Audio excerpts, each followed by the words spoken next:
I don't want to delay this further, so let's get started. The Nagpur team will settle down quickly. To the second part of today's session, it's my proud privilege to welcome Professor Kishor Trivedi from Duke University.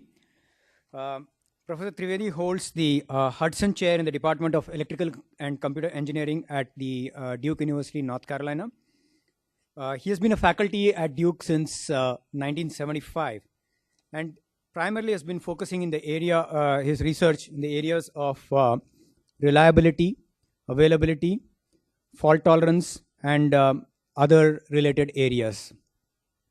His algorithms have been used in several key works, including the network subsystems of Boeing 787 as part of the FAA, that's Federal Aviation Agency's certification process. So the impact of his work, you can see, when we fly a Boeing airline, we don't really think about whether the plane would fly or not. And thanks to some of the work that Professor Trivedi has done, we feel very, very safe and secure when we board an aircraft today. His research has been very widely published, and he has over close to about 500 publications to his credit. And he has supervised about 44 PhD dissertations today, PhD students. And he has also been the author of several books. The most popular one is The Probability and Statistics with Reliability, Queuing, and Computer Science Applications. That's been published by Prentice Hall, as well as published as an Indian edition by John Wiley. His other books to fame are Performance and Reliability Analysis of Computer Systems and Networks and Markov, Queuing Networks and Markov Chains. Again, a lot of it related to his core research area. Professor Trivedi is a fellow of the IEEE and is a Golden Core member of the IEEE Computer Society. It's really an honor to have you here, Professor Trivedi, and I welcome you to this talk, and we look forward to hearing your talk on software faults, failures, and how we mitigate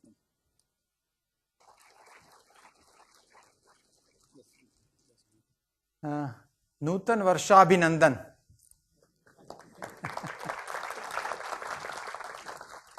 Well, it's a privilege to have been invited here by Abhay and others, and it's very difficult to follow the previous act. But nevertheless, since this has been advertised, I will have to go on. And at least you should be impressed by one thing, that there is a persistent logo there, right? And I should thank my postdoc who was working on the slides. We were remotely working with each other, and he discovered this and put it in there. So, and there is some connection with Jim Gray here. Not as much as what was there in the previous talk, but there is a connection with Jim Gray. So first, many of you may not know where Duke University is. And so just a little geography lesson here. This is the North America, and within that, there is United States, and then there is a triangle piece there, which is in North Carolina, called Research Triangle Park. And Research Triangle Park obviously is a triangular shape, and three vertices. One is called Durham, the city of Durham. The other is Chapel Hill, and third is North Carolina, Raleigh. And each of these locations has what we think is a major university. And of course, there are these minor ones, North Carolina State University and University of North Carolina, Chapel Hill. The major one is Duke, of course, right? And Duke has this logo, and these are the two engineering buildings there. And as per US News and World Report, it's ranked number 8th in undergraduate programs among all universities in US. Graduate programs changes depending on what school and what department and so on. And if you follow basketball, then we are considered one of the basketball powerhouses. Coach K is one of the very famous guys. He's like God on campus, right? Now, since I have lived most of my life in the Research Triangle area, I prefer to think of my own research work or my own work in the form of a triangle. So I have a Trivedi's research triangle, and the three vertices are theory, applications, and software packages. And in the theory, these are the list of things it consists of. And I put all this together in the form of books. And the books are blue book, red book, and white book. Just to tell you that I'm a patriot American, I suppose. And of course, it just happened that way. And some of the things that I have been involved in, as was pointed out, part of one of the systems of Boeing 787 was certified using an algorithm that I developed. And I've worked with many different companies, including some Indian companies these days. I'm working with Wipro and TCS, and it seems I might be working with Persistence. So now I have given you a title, Software Faults, Failures, and Mitigations. So first I will motivate the need for such a study. Maybe it's preaching the choir. We depend on computer systems and networks for just about everything in our life. So we expect them to be highly reliable and highly available. And just to very quickly, one of the metrics for availability is what is called steady state availability, which can be easily shown to be a ratio of mean time to failure plus mean time to repair. And oftentimes this is expressed in the form of downtime in minutes per year. 8760 multiplied by 60 multiplied by 1 minus ASS gives you the downtime in minutes per year. And Jim Gray talked about what in one of his number 11 or number 10, 8 nines or something like that. Well, 5 nines of availability means 5.26 minutes of downtime in a year. But if you look around, actually the number of nines people really have maybe 2 or 3 rather than 9. They might claim a lot more. And there have been many famous problems with respect to downtime all over the place. And this is an old slide. I'm sure that the numbers are a lot bigger now. The cost of downtime, depending on the type of industry, for 1 hour of downtime. So downtime is bad. Uptime is good. Now, in achieving high reliability, availability, or low downtime, I submit to you that hardware fault tolerance, fault management, reliability, availability, modeling, assurance are relatively well developed. And what we observe is the system outages are more due to software faults than due to hardware. Therefore, key challenge then in achieving these many nines is software. All right so far? And Jim Gray's paper titled Why Do Computers Stop and What Can Be Done About It in 1985, followed by another paper later, again shows that trend towards more percentage of downtime due to software than due to hardware. And this can be also seen in an entirely different place. This is data from NASA satellite software failure rates, and with time it has been increasing. So software is even a bigger part, it seems, of the problem. Okay, so we need to, I have been working a lot earlier for many years on hardware reliability and availability, and because of this I have decided to start, or I have been working for a while in software. Now, so the first idea, in order to have highly reliable software, is what has been known as fault avoidance. That is, write code so that it doesn't have any bugs. That's what Persistence does, right? By good software engineering practices and many other things, and testing it to death or whatever.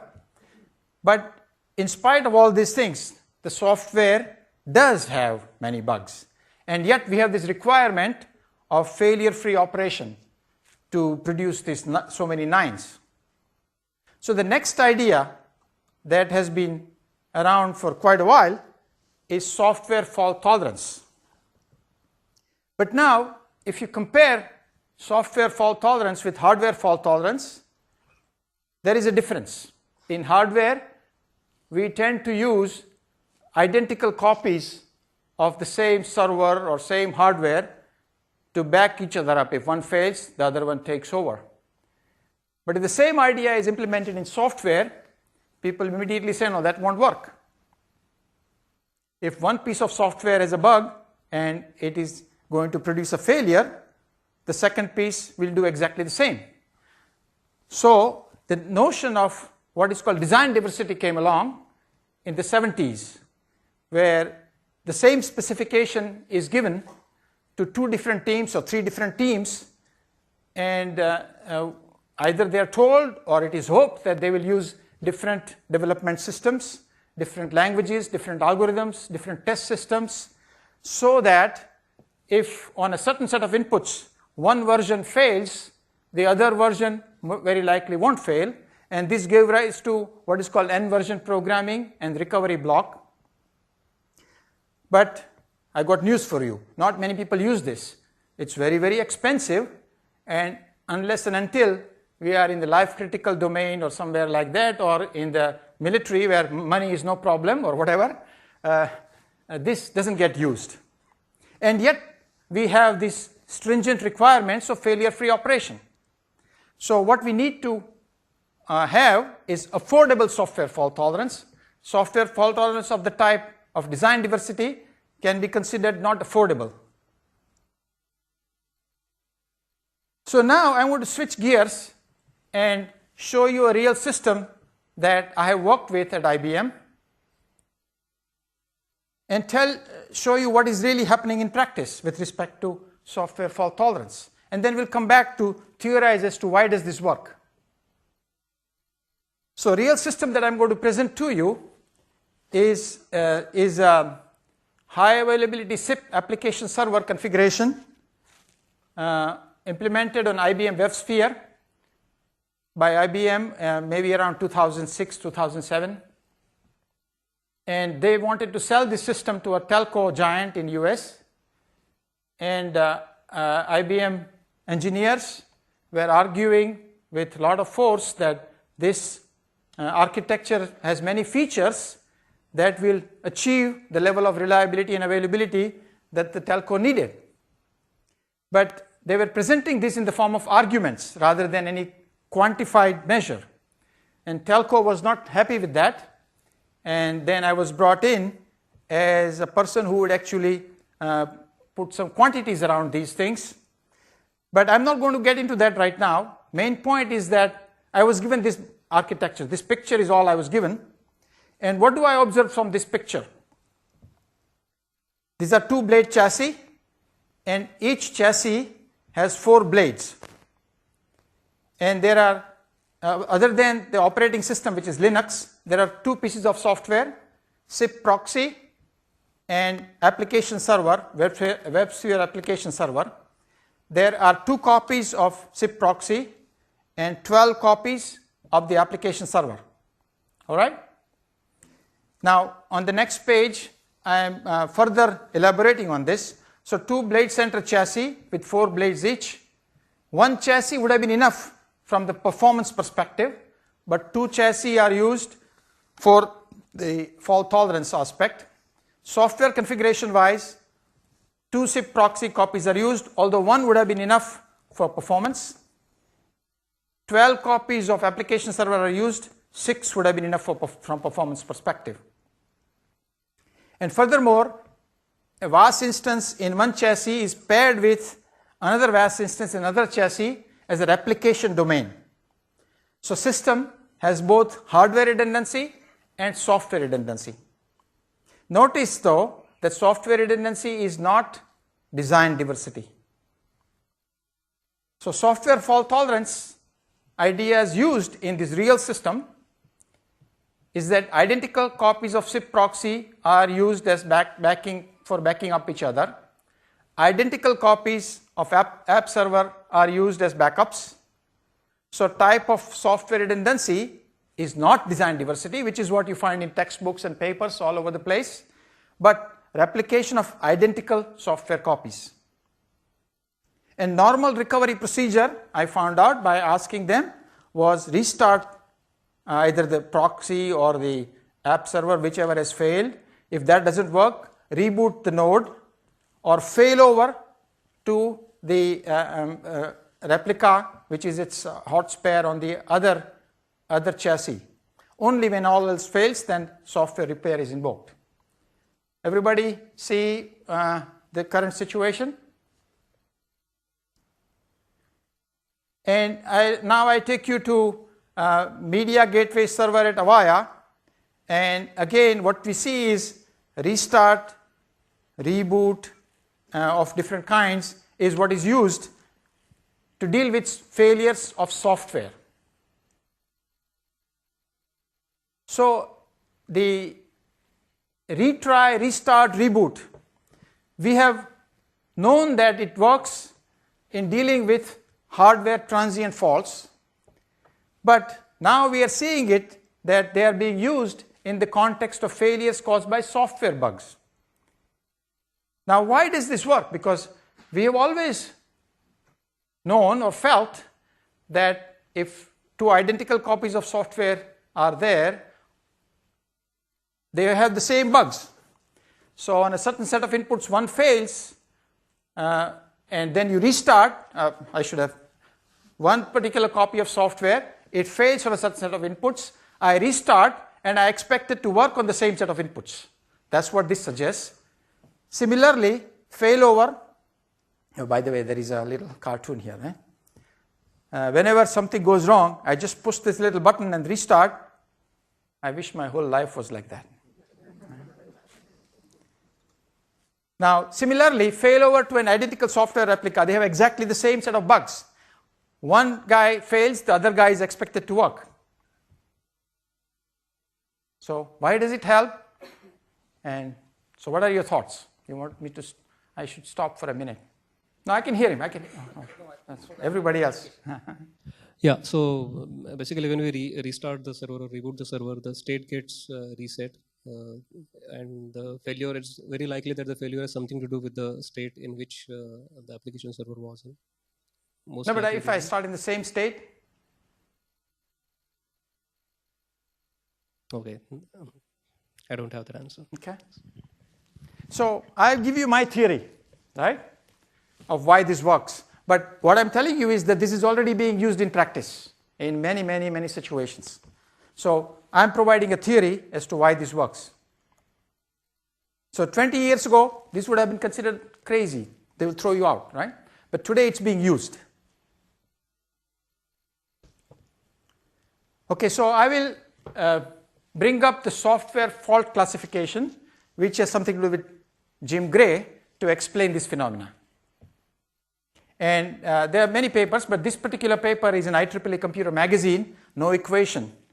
Most of my papers have a lot of equations. This particular paper has no equations and fairly easy to read, few pages. The title is very nice: Fighting Bugs, Remove, Retry, Replicate, Rejuvenate. So let me elaborate on this bug classification or fault classification, okay? And then we'll come back and that will be the answer as to why this works. So first, a lot of people use these terms interchangeably. So to me, and I use the classification or terminology proposed by IFIP Working Group 10.4 on dependable computing, and Lapri actually wrote the papers. Lapri passed away a couple of years ago. I am also part of that group.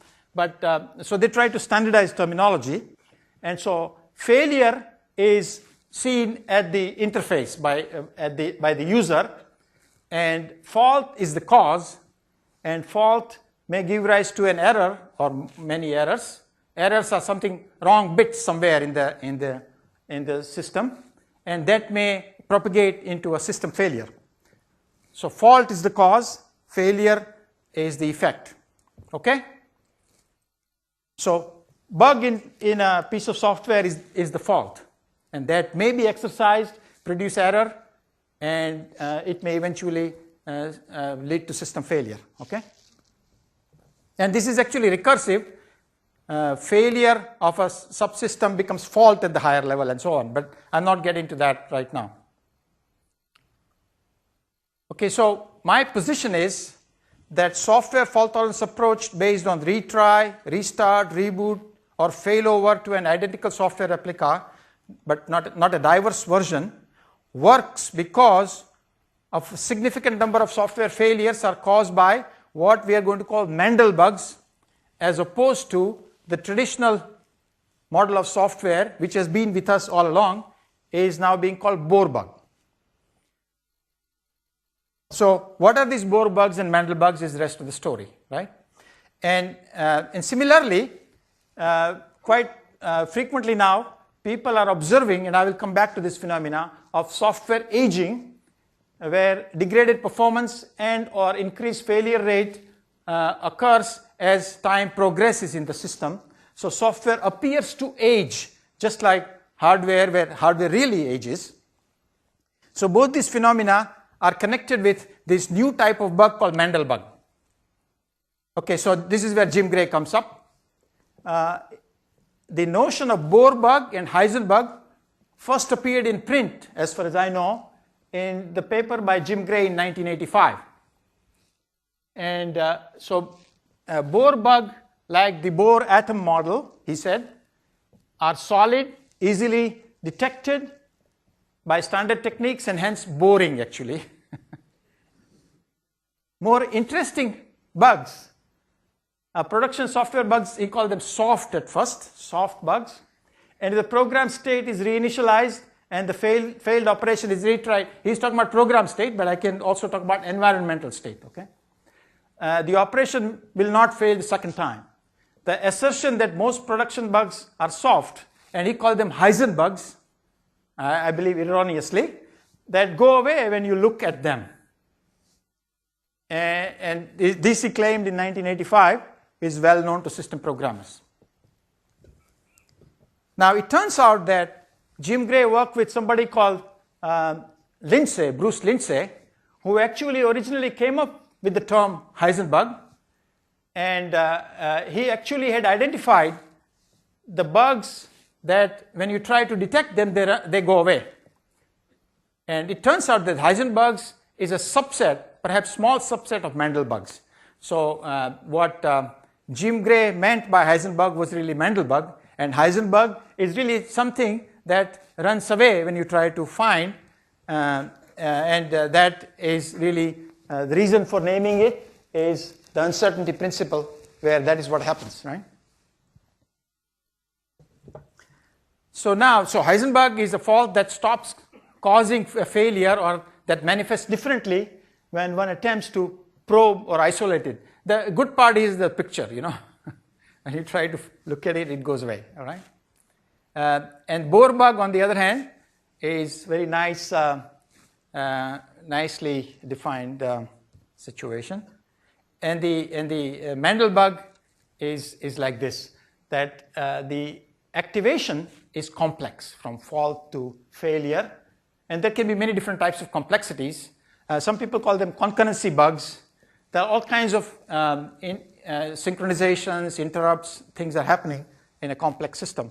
So under seemingly same set of conditions, sometimes the bug is causing a failure and sometimes not. So now this is the theory, right? And so my belief is that, my theory is that it's because of predominance of or significant portion of bugs in the system are Mendel bugs that you expect by retry, reboot, and or failover to an identical copy system might well work. And so these kinds of techniques of recovery can work.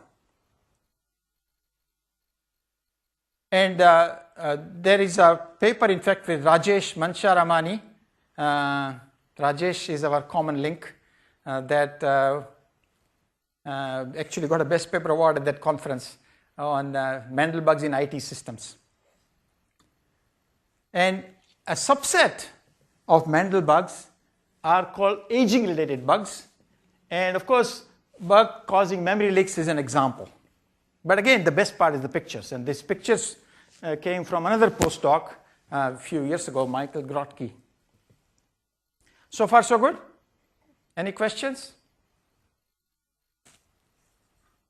So, this is the picture then. The Mendel bugs, Bohr bugs are complementary antonyms, and aging-related bugs are a subset of, and Heisenberg bugs are also a subset of Mendel bugs, okay? So if you buy these ideas, now I got to give you some more evidence, right? Not just theory and leave it there. So what kind of evidence would I need? So can I take some real software systems and try and identify bugs that are Bohr bugs, Mendel bugs, and aging-related bugs? I have done that in several different instances, including that paper with Manshar Amani. And I also wanted to quantify, that is, what fraction of bugs are Bohr bugs, Mendel bugs, and aging-related bugs, and how do they vary over the life cycle of the project, and how do they vary from project to project, and things like that, right? So I need some real data. And I was fortunate to be able to convince a friend of mine at JPL who was able to get the data from NASA satellites.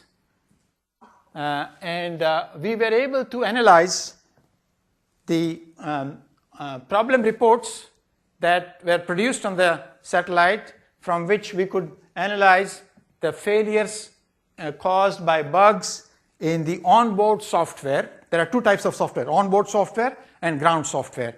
We are currently doing the analysis, similar analysis of ground software. And what we found is that after some initial variations, eventually the percentage of bugs in all the projects stabilized to around 50% Bohr bugs, 35 or so % Mendel bugs, which are not aging related, and 4% or so aging related bugs. And interestingly enough, we did very similar analysis of Bugzilla reports from Linux, MySQL, Apache Axis, and HTTPD, and very similar numbers. So in my mind now, this is not just a theory, but it is a reality that Mendel bugs is a significant portion of bugs in systems. It also is an interesting point that one would have expected Bohr bugs to have disappeared by the time the software matures, but that's not the case, at least among the measurements we have made. So this is one aspect. Second aspect is, what do we do when failures due to these bugs occur during operation? By the way, I should tell you that much of software reliability theory is dealing with test debug phase, whereas what we are talking about now is software in operation. So the next question is, what are the methods of mitigation for failures caused by these different fault types? Now, before that, these are actually the data from the NASA satellite software, proportion of Bohr bugs and Mendel bugs. So anyway, I call this new thinking of software failures and faults environmental diversity. I don't know whether I came up with the term or somebody else came up with the term. I can't keep track of that. But design diversity has moved to environmental diversity now. And the idea is that, and our claim is that this works since failures due to Mendel bugs are significant, predominant, not negligible. And therefore, this is an affordable software fault tolerance rather than expensive software fault tolerance, which was design diversity. So far, so good? Okay. And this we have called environmental diversity. The underlying idea of environmental diversity then is retry a previously faulty operation and it works. Why? Because the environment where the operation was executed has changed enough to avoid the fault activation. The environment here is understood to mean OS resources, other applications running concurrently, and sharing the same resources, interleaving operations, pipelining, concurrency, or synchronization, all the complex things happening in today's world. And pictorially, you might, so at some point in time t1, we are in this situation, and you restart, and the operating system environment has changed perhaps, right? And it might work. And in some sense, these ideas have been around for a long time: restart, roll back, roll forward, occasional reboot. Actually, there is a very interesting example which I might mention. This Patriot missile defense example. In 1991, the Gulf War, I call the Senior Bush's War, right? Senior Bush's War, Patriot missile defense system was being used to recognize Scud missiles. And there was an incident that Scud missiles was sent from Iraq, Saddam Hussein's Scud, I guess, and Patriot didn't recognize that, and people died. And this incident was analyzed later on, and it was found that it was a combination of the number of bits used to represent clock and the round of error accumulation, form of aging, which is a form of Mandelbrot. And in fact, it was known to the designers that this can happen, and that it was recommended or required, I don't know, every 8 hours the system should be switched off and switched on. And the operators either didn't listen to it and didn't do it, or did not know, and that's why the incident occurred. So now the methods of mitigation. So I also want to point out that these kinds of bugs can be in any kind of software, right? Whether you're talking about application software, you're talking about middleware, or you're talking about OS. So Bohr bugs, the traditional method is of course debug and test. But additionally, and this is at the design test time. But if the Bohr bugs remain during operation, you can also debug and test, I suppose. But the traditional method is design diversity and something called data diversity. This is traditional. I'm going to skip that one. Whereas Mandelbugs, we now have the possibility of retry, fail over to a standby, restart application, or reboot node. And the color indicates that all that stuff is taking place during operation. So these are the techniques during operation. Whereas the debug and test is taking place at the design time. It can also take place in operation as well. And I'm going to skip that one. Well, maybe I'll stay with it. So this is actually, remember I told you about the IBM system, SIP application server. So this is one of the sub-models of the operating system, how it behaves. So in the up state, the operating system is up and running, and it fails, and then it goes to down state. Lambda OS is the failure rate of the operating system. And when it goes to down state, there is some sort of a detection mechanism that will detect that operating system is failed, and then a reboot will be attempted. A reboot may be successful, in which case the model will return to up state, and reboot is not successful, then you'll go to down state, and after which some repair person will be invoked and fix is occurring. So in my mind now, if this failure was caused by a Mandelbug, then reboot would have been successful. And if this failure was not caused by a Mandelbug, but by a Bohr bug, then repair will be necessary. And if you look at the behavior of either the application server or the proxy, things were much more interesting in the sense that there will be multiple detectors. There are 3 detectors actually. So this is all real system information. And then automated restart is attempted after detection. If that doesn't work, a manual restart is attempted. If that doesn't work, manual reboot is attempted. If that doesn't work, the repair is attempted. So once again, it was the designers of this system were, without knowing this Mandelbrot bug thing, were doing this. The restart, reboot, if that doesn't work, then fix. So far so good? Okay, so the last part I'm going to discuss is much more on software aging and rejuvenation. In fact, I got into this more through that and now subsequently into Mandelbugs.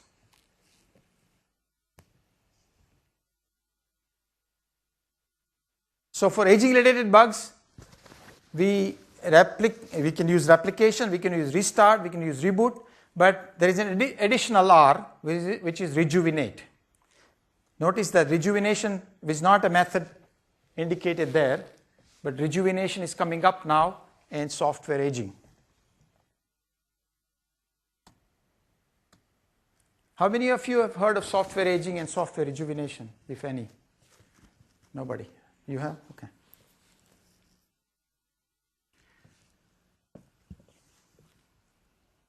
So aging phenomena is that error conditions accumulating over time which may give rise to performance degradation or system failure. And one of the most well-known causes is memory leak, but there are others like fragmentation, unterminated threads, data corruption, round of error accumulation that happened in Patriot-defined missile defense system. And this has been observed in all kinds of software systems. Now, whenever I talk about software aging, people often think about a phenomena I don't want them to think about. There is software aging in large and software aging in a short time scale. If over a period of time requirements change, so you keep patching software, after a while it becomes highly unusable, and that has also been called software aging. It's over years. Whereas what I'm talking about is we are not changing anything in software, just by execution over days this phenomena occurs. That's the software aging on a smaller time scale is what I'm talking about. And software appears to age. There's nothing actually changing in software. Software behaves like hardware aging, but actually it is not aging, it is appearing to age. So long-running software tends to show an increasing failure rate and not related to application program becoming obsolete due to changing requirements, maintenance. As I said, that will be aging in the large. I think David Parnas calls that software aging, which is aging in the large. And software appears to age, no real deterioration. All right? And once again, that's the theory, right? I need to show you something more. Well, first of all, this has been observed in many different types of systems. And there are many papers that try to tell you about that. Now, I believe we were the first ones to actually quantitatively demonstrate the aging phenomena. In 1998, we wrote this paper where we actually measured real memory free, file table size, and many other variables in our department on various machines. And what we found is that the dots are real values of real memory free on that machine. And we find, of course, it changes all over the place as a dynamic storage allocation takes place. But there is a trend. The trend line says that the real memory free is decreasing. And after a while, you will hit the bottom and you will crash. Similarly, file table size is increasing as a trend. So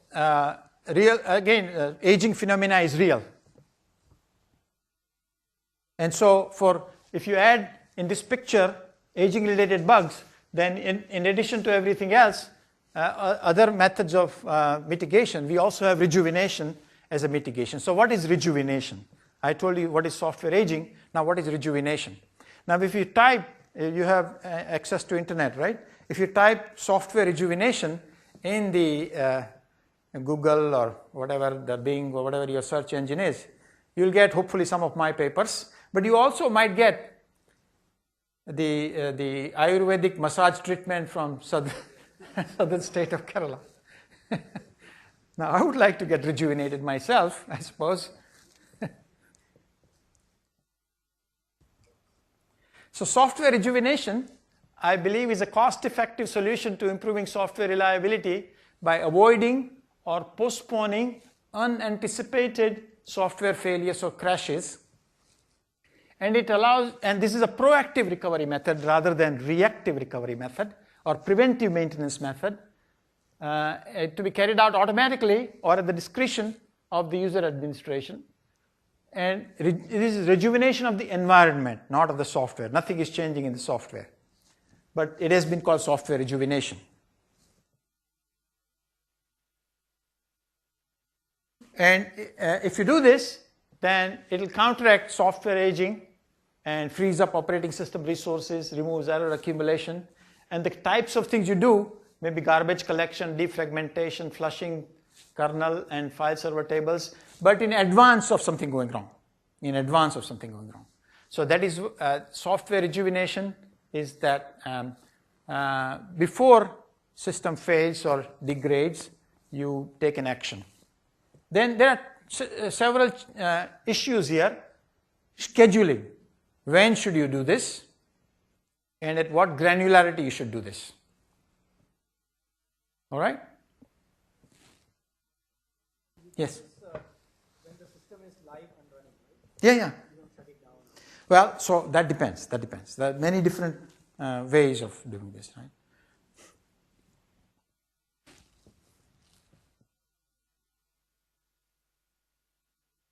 So the very first paper on this topic, which introduced both software aging and software rejuvenation, was published in 1995 in the Fault-Tolerant Computing Symposium by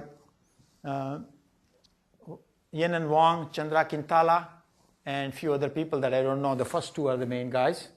Chandra Quintala, after this work, he was at Lucent and Navaya, and then he moved over to India to head the Motorola Research Lab, and then he moved to Yahoo in India, and then he returned to US, and he passed away a few years ago, very young. And that is, I think, a major paper. I think it's a major paper in software fault tolerance. I tried to propose it as an award, a Lapri Award paper, but I didn't succeed.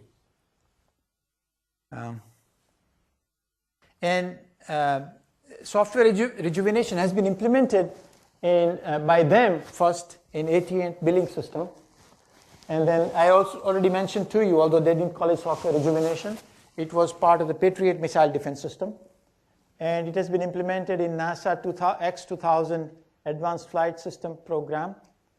IBM director in X series was with my student and my help. It was implemented in IBM around 2000. What is called recycling tool, process recycling tool, different people give different names, but the same idea, is a method of software rejuvenation. There is a process restart in Apache that is effectively software rejuvenation. And under one name or another, a lot of companies, a lot of software is using this. And yet, when I ask you how many people are aware, not because they don't use the name, right? So we actually recently did a paper under sponsorship of Huawei, the title being Software Rejuvenation, Do IT and Telco Industries Use It? And we actually went through many company websites and patent database and did a fairly thorough survey of how many people are using it, and under different names, not the same. But it seems to be universally being used, yet not many people know about it in the explicit form. So the trade-off then in using software rejuvenation is that if you assume that a sudden aging-related failure is more costly than timely rejuvenation in advance of something going wrong, then but in doing something in advance, you also have an overhead. So how frequently you should do that, you should do rejuvenation is an issue. And so when to do rejuvenation? And there are two broad categories of approaches, and the best way to explain this is very simple. Many of you drive cars, right? And cars have oil, right? And oil needs to be changed every once in a while. Now you can say that every 6 months I will change oil, or every 5,000 miles. Kilometers, how many kilometers? Fixed time intervals or fixed distance intervals, you change oil. There is a time-based rejuvenation. If instead you are willing to every weekend take the dipstick, is it called dipstick here or something else? You take the dipstick, find whether the oil is low and or dirty, then you change, right? That is condition-based or measurement-based. So same idea here, time-based rejuvenation versus it will come up condition-based. And so we try to find out in real-life systems what is used where. And the second is inspection-based or measurement-based. Take the dipstick out, right? There is a complete literature developing on this topic. So this is the overall chart of scheduling rejuvenation, whether time-based or inspection-based. And then inspection-based actually will say that threshold. For example, in the car, there might be a marker, right, that says that if it goes below that, so that's the threshold. But instead, I can predict, it's here right now, how long will it be before it actually goes down the threshold and so on. So prediction, and then how do you predict? You're collecting data about real memory free, and then how do you, a number of different algorithms, statistical techniques, or machine learning techniques, or all different kinds of techniques can be used to predict.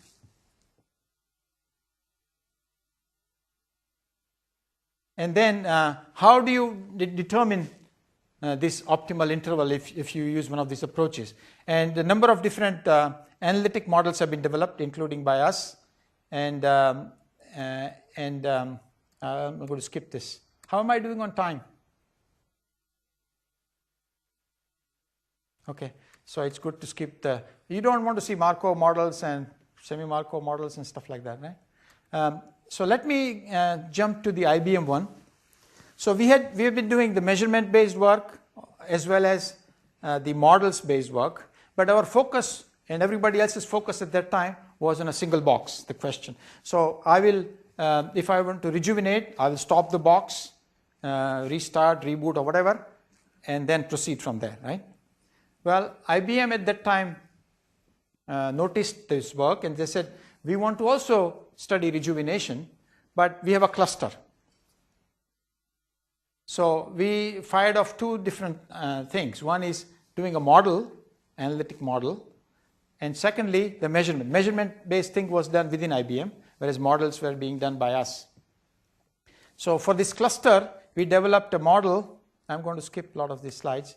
And this, because I have a cluster with many nodes, drawing Markov chain by hand to predict its availability with and without rejuvenation will be quite difficult, right? So there is this notation or paradigm called stochastic Petri net, which is much more concise to develop the model, and the tool can automatically convert that into a Markov chain, solve the probabilities of Markov chain like I was describing in the before lunch meeting, some of you were there, and then compute the availability. And you have two different models, one without rejuvenation and one with rejuvenation. And then I can find out how much can I improve and how frequently I should do rejuvenation. So based on that, in fact, the results that we showed, so this is the model without rejuvenation, this is the model with rejuvenation. And with some parameters that were given to us by IBM, we were able to show the effectiveness of rejuvenation. And this led IBM to decide to implement rejuvenation in the X series. Both the prediction-based as well as time-based rejuvenation were implemented. And I think I've removed the slide. Maybe it is there coming up later. I'm going to skip this. This is the real setup in our lab to collect the data that I mentioned. 1998, we actually collected the data to show the existence of aging, and at least the first algorithm to predict when the failures might occur. This is the real data I had shown you, and and as I told you, these ideas have been implemented by with our help in this software rejuvenation agent in IBM X series. It turned out that they have replaced it by somebody else's ideas in that. So to summarize then, it is possible to enhance software availability because we're talking about during operation. Exploiting environmental diversity and multiple types of recovery after a software failure can be judiciously employed. Restart, failover to a replica, reboot, and if all else fails, then repair. And this works because of the notion of Mendel bugs. And software aging as a subset of Mendel bugs is not anecdotal but real life phenomena that can be proven in some sense. And rejuvenation is a method to mitigate that is a low-hanging fruit in some sense. You don't have to do much and you can get improvement. And that's why it's almost universally being implemented. And I've drawn this talk from many different references, so some of these key references are provided here. Questions? Better yet, answers. What is the meaning of life? Rejuvenate. That's the answer. Yes, sir. You mentioned that in the IBM picture you showed there were two systems, two models. No, there were four machines or four setups on one. Oh, okay, that IBM system. Okay, yeah. And what you mentioned was based on the replica, they were trying to improve the software reliability. So basically, the replication itself has its own issues and problems. When one system fails, there is a backup system on the another blade. That's what I understand from the picture you said.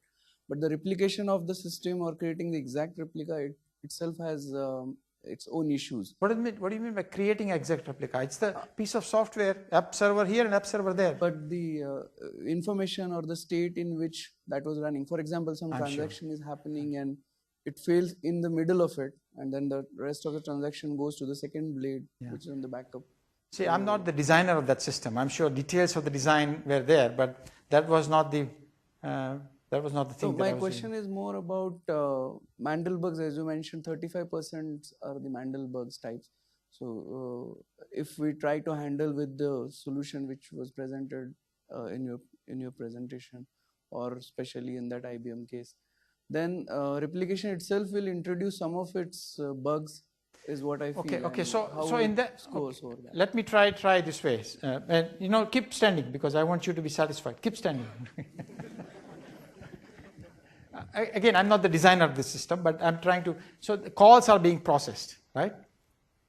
And if a failure occurs during a call, and actually it really doesn't matter where it occurs. It turns out it's when the call is being sent by a proxy to an app server.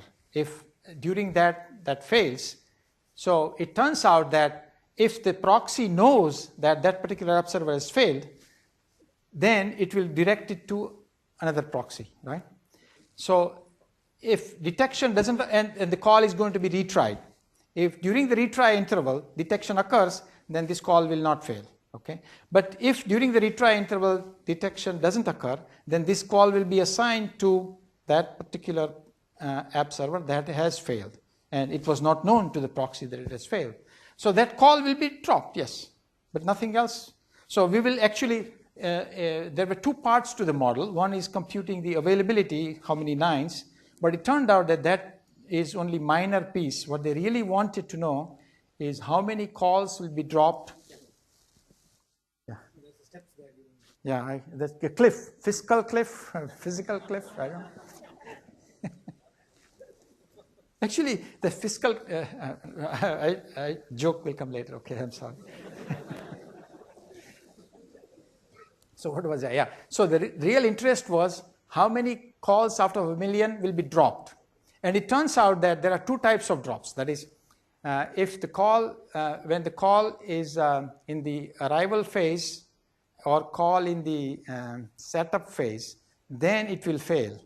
Otherwise, call is in the stable phase. It turns out that call does not fail because this system is not processing the call itself.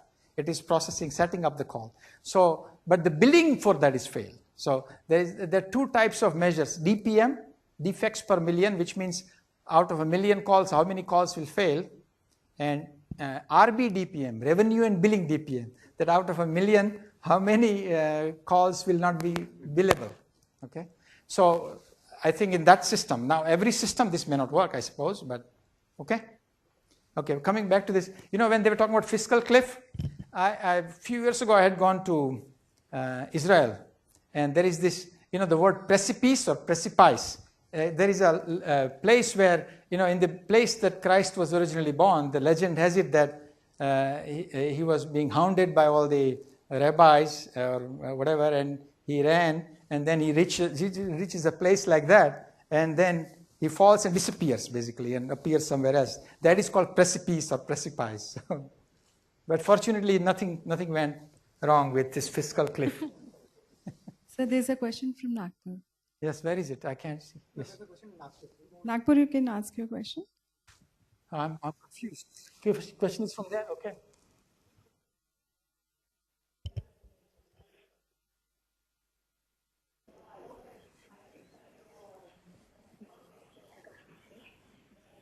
You do or you don't? Okay.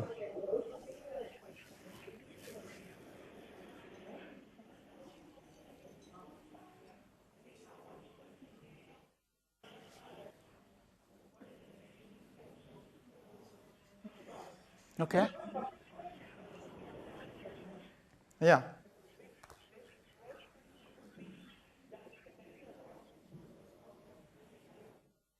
Yeah.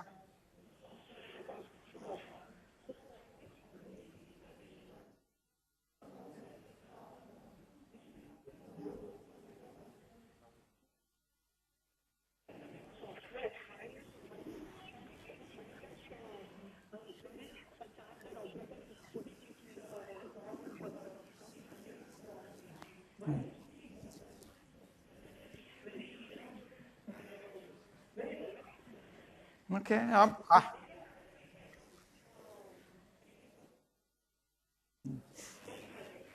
Yeah. So actually what you're pointing out is that there is a difference between correctness of a piece of software and robustness. Some people have called this robustness. Correctness says that if the input is in the defined input space, and software then either works correctly or not. If it is outside the assumed input data space, software may do whatever, and software is not incorrect in that case. But if even outside the input data space, if it works, it doesn't bomb, then it's called robust software. But I mean, I have no problem either way you take it. That chart will change a little bit, but the point I'm trying to make will not change. It was not my chart, it was somebody else's chart. Always shift the blame to somebody else.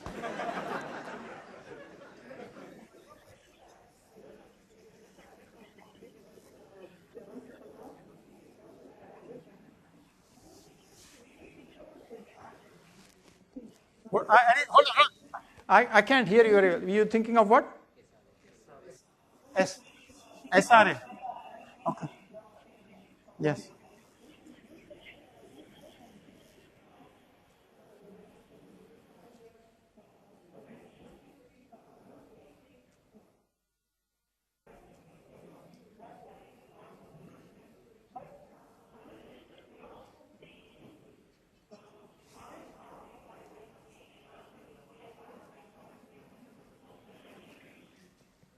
Okay. So let me try to repeat the question. It is, you're not asking as to when to do this, but how to do this, is it? Okay. So there are, I don't have the granularity chart here. There's a whole granularity chart one kicking out. Traditional thing is to reboot the node. But now there are many possible granularities. You may restart the application. You may restart the virtual machine. You may restart the virtual machine monitor. So all kinds of possibilities exist, and the effectiveness of these different possibilities as we speak are being investigated experimentally by models and so on. So there is a rich area of research here.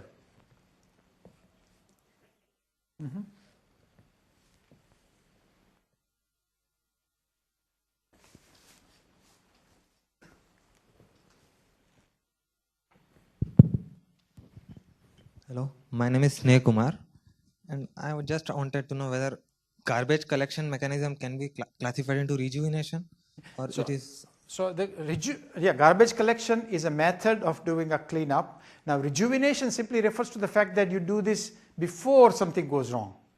So Okay. Rejuvenation refers to proactive maintenance. So garbage collection may be one such way of doing the maintenance, right? Okay. So reactive versus proactive, that's the issue. Thank you.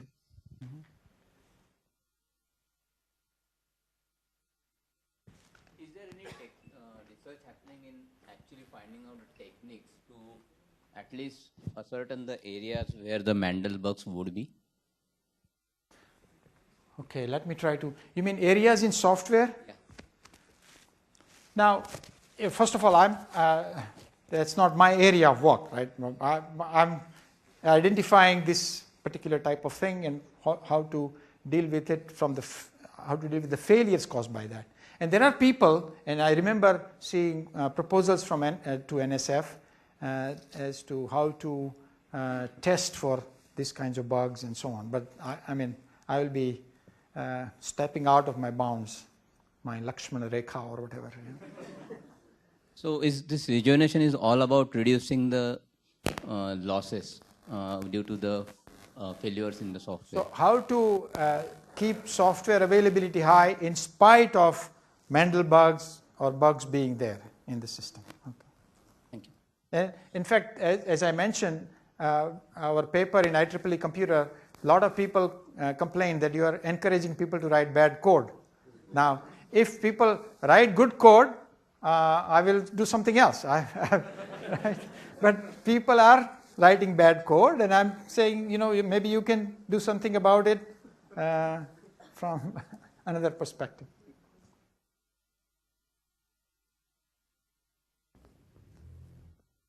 That's all? This many people? How many were sleeping?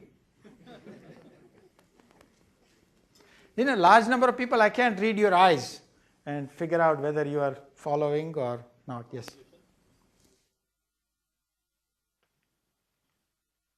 See, my tendency is to go to the person because I don't hear too well. That's why I'm near the edge. In your slide you mentioned in the live application there are around 50% of bore bugs. How? I hope there will be more. I was hoping that too. In fact, I had a conceptual chart that says percentage of bore bugs reduces and percentage of Mandelbugs increases. But to my horror, this is what I find. Okay. I don't want to lie. And interestingly, in all this commercial open source software as well as in the NASA software. Interesting. Are there any other techniques like rejuvenation, anything else you can suggest? Like, this is one good technique. Anything else that we can explore for such kind of issues? Pardon? For such kind of issue, the rejuvenation is one very good technique. Anything like that, something similar? Well, I already restart, restart, reboot. Everything comes under rejuvenation. Anything else in the similar field? Well, if I tell you, then I'll have another set of papers, right? Why would I tell you? No, these are classes, right? Within rejuvenation, there are so many alternatives, right? So many granularities, so many. I've given you one chart of scheduling, how many different ways of scheduling.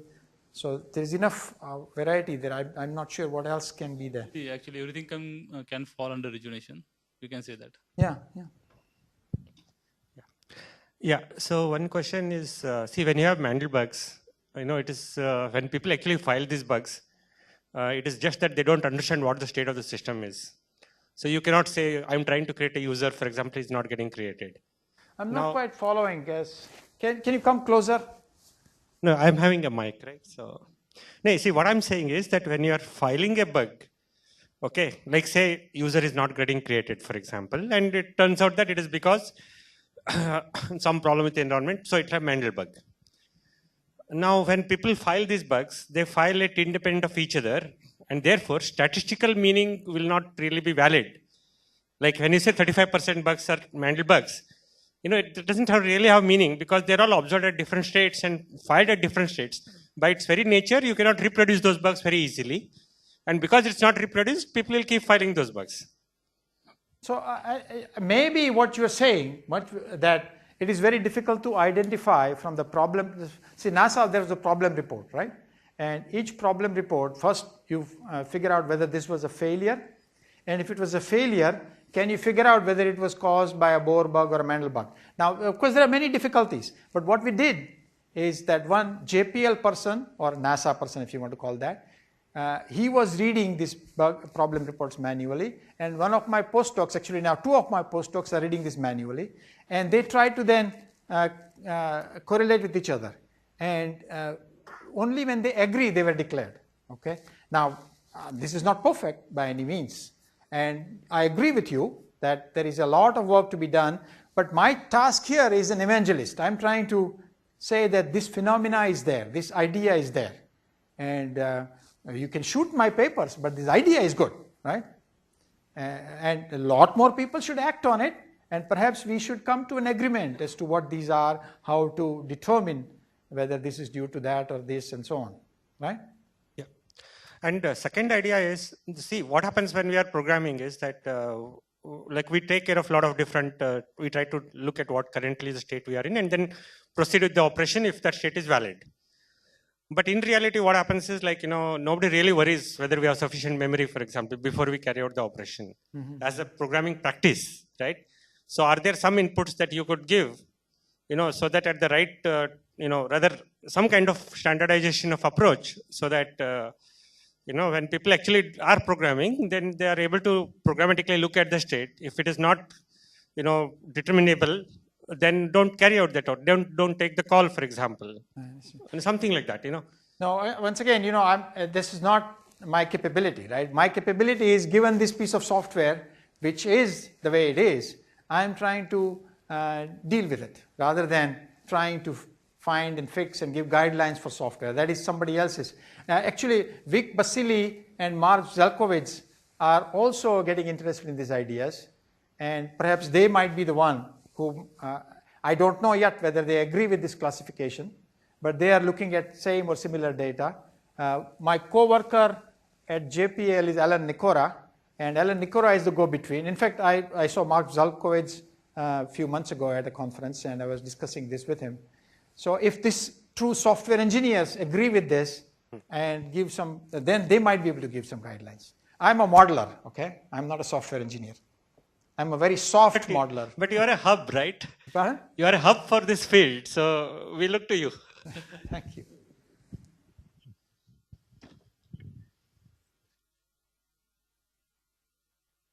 Actually, first time I went to Microsoft Research Center 10, 15 years ago, talking about software aging and rejuvenation, I felt like I'm a lion's den, little fox or little dog or whatever.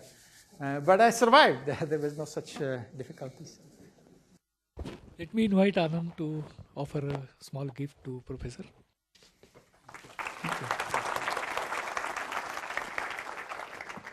Thank you. Thank you all for joining us. Our next section will be 2nd February by Abhijat. Thank you. Do I take the microphone with me?